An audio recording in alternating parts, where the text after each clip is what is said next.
नमस्ते दोस्तों, स्वागत है आप सबका हमारे चैनल में।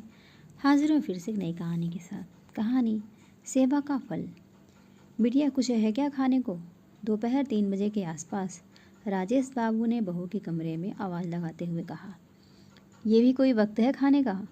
और अभी 11 बजे दिया था ना दूध वाला दलिया, फिर अब 3 बजे हैं। जो रोटी सब्जी बनाई थी ख़त्म हो गई है। और आपको कोई काम तो है नहीं सिवाय खाना खाने के। रसोई या कोई फैक्ट्री जो आपके लिए 24 घंटे चलती रहेगी। जाइए शाम को देखेंगे, अभी मेरा फेवरेट सीरियल आ रहा है। कहते हुए बहू ने नज़रें फिर से टीवी के ऊपर टिका दी। राजेश बाबू चुपचाप वहाँ से अपने कमरे की ओर बढ़ गए। ये सब कुछ वहाँ झाड़ू पोछा बर्तन का काम करने वाली रानी देख रही थी।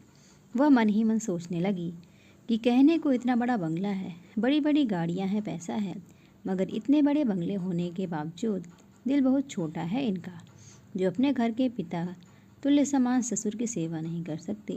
कम से कम उन्हें भूखे पेट तो मत रखो। काश अगर मेरे ससुर जी होते तो मैं पिता की भांति उनकी सेवा करती। काम करते करते अचानक उसे स्मरण हुआ कि ना जाने कितने फल और बादाम काजू डाइनिंग टेबल पर पड़े पड़े सड़ते रहते हैं और अधिकतर बासी होने पर फेंक दिए जाते हैं। घर के बच्चे उन्हें देखते तक नहीं हैं, क्योंकि उन्हें फ्रेश चीज़ें खाने का शौक़ है।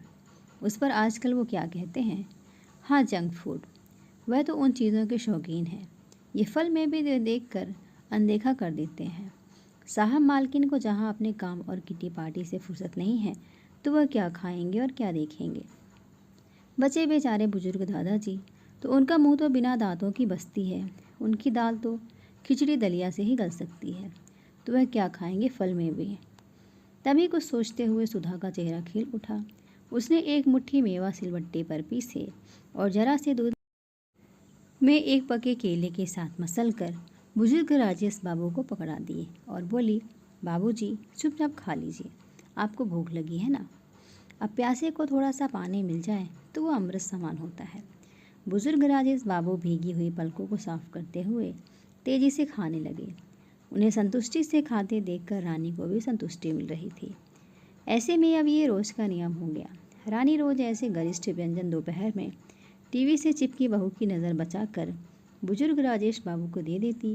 कभी आते जाते बच्चे देख लेते तो सोचते, दादाजी की आंखें कितनी कमज़ोर हो गई हैं, जो मम्मी की जगह काम वाली से ना जाने क्या क्या मांग कर खाते रहते हैं।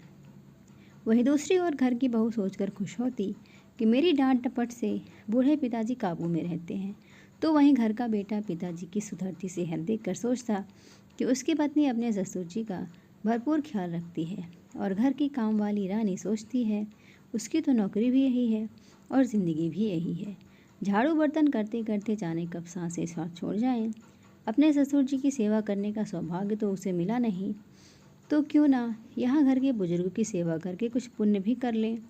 वहीं बुजुर्ग राजेश बाबू सोचते कि अब सोचना समझना क्या है, दिन ही तो काटने हैं। भूखे रहकर मरने से अच्छा है आखिरी वक्त में जो सेवा कर रहे सम्मान दे रहा है ले लो।